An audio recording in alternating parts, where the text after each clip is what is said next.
Welcome to Biblical Wisdom, another journey through the book of Proverbs, where ancient wisdom meets everyday life.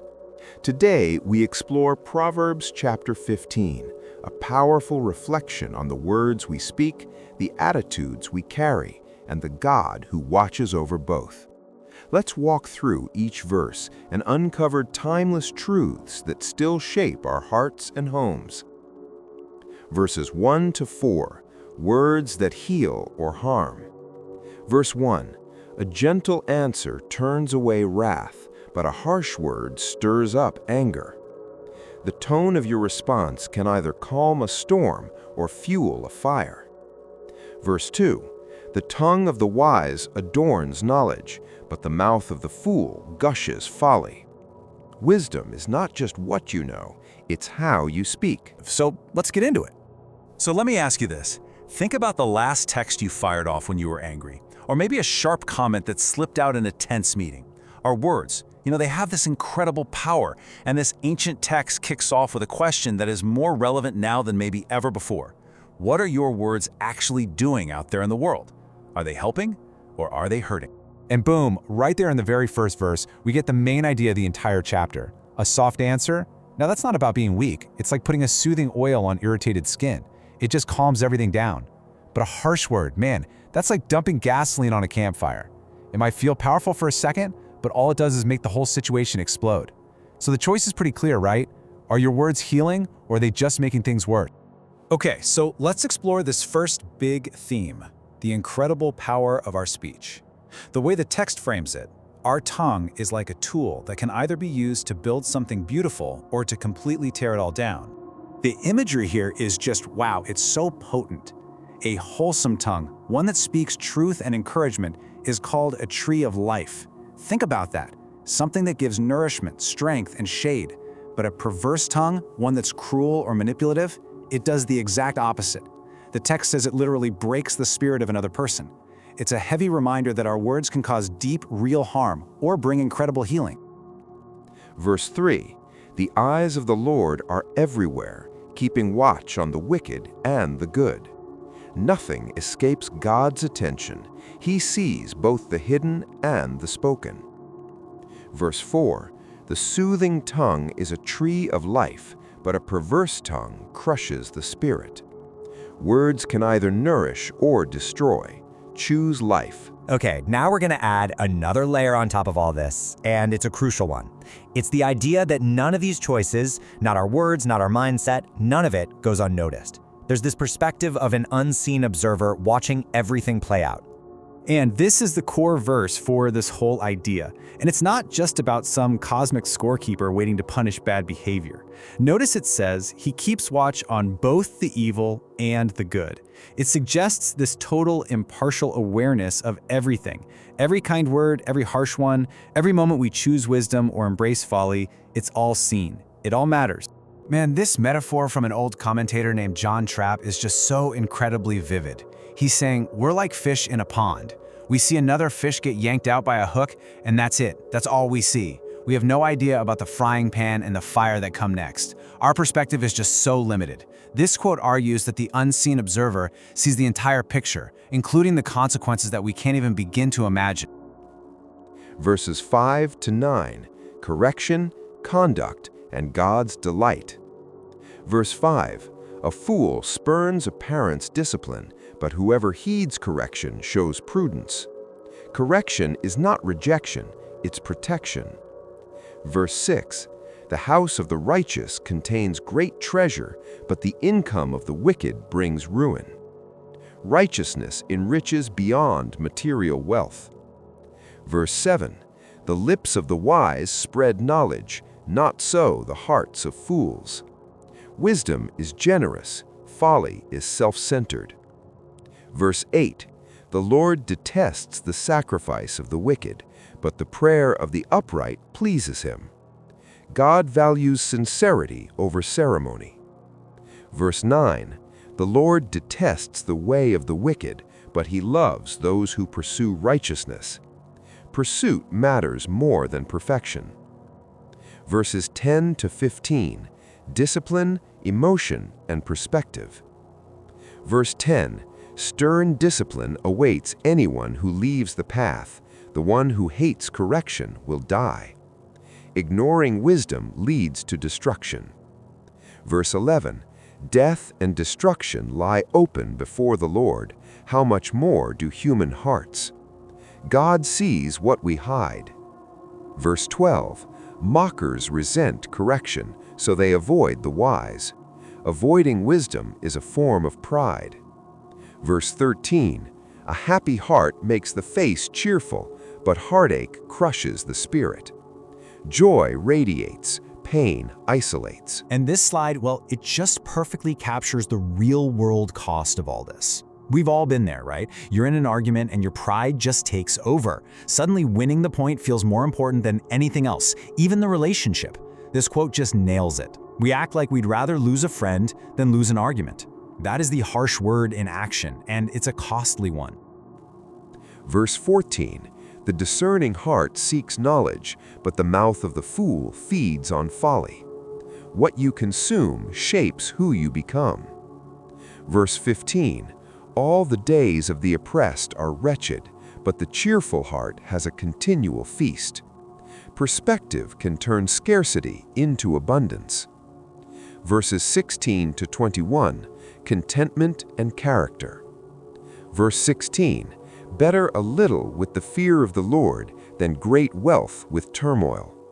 Peace is more valuable than possessions. Verse 17, better a small serving of vegetables with love than a fattened calf with hatred. Love makes the meal. Verse 18, a hot-tempered person stirs up conflict, but the one who is patient calms a quarrel. Patience is power. Verse 19, the way of the sluggard is blocked with thorns, but the path of the upright is a highway. Laziness complicates, integrity clears. Verse 20, a wise son brings joy to his father, but a foolish man despises his mother. Honor begins at home. Verse 21, folly brings joy to one who has no sense, but whoever has understanding keeps a straight course. True joy is rooted in wisdom. All right, let's move to our next section because this all builds on itself. It's not just about the words we say. The chapter lays out two completely different paths in life that we can choose, and it all starts with our mindset, the path of wisdom or the path of folly. So first up, let's define what the text means by the fool. And this isn't about IQ or how smart you are, not at all. A fool is someone who just hates being corrected. They can't stand good advice, they ignore their parents' teaching, and get this, it says they feed on foolishness. They are actively consuming things that make them even more foolish. Now, on the complete other side of the coin, you've got the wise person. They're defined by their posture. They're always seeking out knowledge, sure, but here's the key. They are open to correction. You can tell them they're wrong, and they'll actually listen and learn from it. And notice that last little detail. They study how to answer. Their words aren't just impulsive, knee-jerk reactions. They're thoughtful and intentional. So what we have here are two totally different life trajectories. The wise person, because they're always seeking knowledge, just keeps getting wiser over time. But the fool, by constantly feeding on nonsense, just digs themselves into a deeper and deeper hole. It's a powerful idea that whichever path you're on, you tend to speed up in that direction. Verses 22 to 29, counsel, justice, and divine nearness. Verse 22, plans fail for lack of counsel, but with many advisors they succeed. Don't plan alone.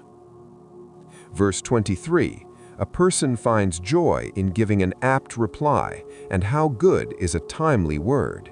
Speak when it matters. Verse 24, the path of life leads upward for the prudent, to keep them from going down to the realm of the dead. Wisdom lifts. Verse 25, the Lord tears down the house of the proud, but he sets the widow's boundary stones in place. God defends the humble. Verse 26, the Lord detests the thoughts of the wicked, but gracious words are pure in his sight.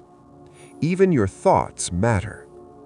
Verse 27, the greedy bring ruin to their households, but the one who hates bribes will live. Integrity protects. Verse 28, the heart of the righteous weighs its answers, but the mouth of the wicked gushes evil. Pause before you speak. Verse 29, the Lord is far from the wicked, but he hears the prayer of the righteous. Prayer draws you near. Verses 30 to 33, growth, humility, and honor. Verse 30, light in a messenger's eyes brings joy to the heart, and good news gives health to the bones. Be a bearer of light. Verse 31, whoever heeds life-giving correction will be at home among the wise. Correction is community. Verse 32, those who disregard discipline despise themselves, but the one who heeds correction gains understanding. Self-respect begins with teachability. Verse 33, wisdom's instruction is to fear the Lord, and humility comes before honor. The path to greatness begins with reverence. And all of this leads us to the final and, maybe the most foundational theme in the entire chapter. If wisdom and a good life are the goal, then humility is presented as the only path that actually gets you there. So what's really better in the end? This slide just lays out the value judgment so clearly. It's better to have just a little, but to live your life with a sense of peace and reverence, what the text calls the fear of the Lord, than it is to have a mountain of treasure that's surrounded by trouble and anxiety. And here's another comparison just to really drive that point home. A simple meal, just some herbs, but shared in a place filled with love, is actually richer than a huge, extravagant feast, a fatted calf that's poisoned by hatred. The quality of our relationships and our own peace of mind are worth way more than all the material stuff in the world. And all of this, every single idea we've talked about, it all boils down to this one simple foundational principle. True honor, real success, it doesn't come from grabbing and clawing for it. It is always, always preceded by humility. I love this quote because it illustrates that principle so beautifully. Think about the ocean tide, right? The water has to pull all the way back to its lowest point before it can come rushing forward to its highest. The writer points out that Martin Luther often went through a hard time, a real low point of humility, right before he was used for something incredible. The deeper you lay that foundation of humility, the higher the building of honor can be. Just wow. And so, we're going to leave you with this final question. The chapter says the path of the lazy person is like a hedge of thorns. It's full of snags and problems at every turn. But the path of the upright is a highway. It's smooth, it's direct. So, thinking about everything we've covered, your words, your mindset, your humility, which path are you really on right now? Is it a highway or is it a hedge of thorns?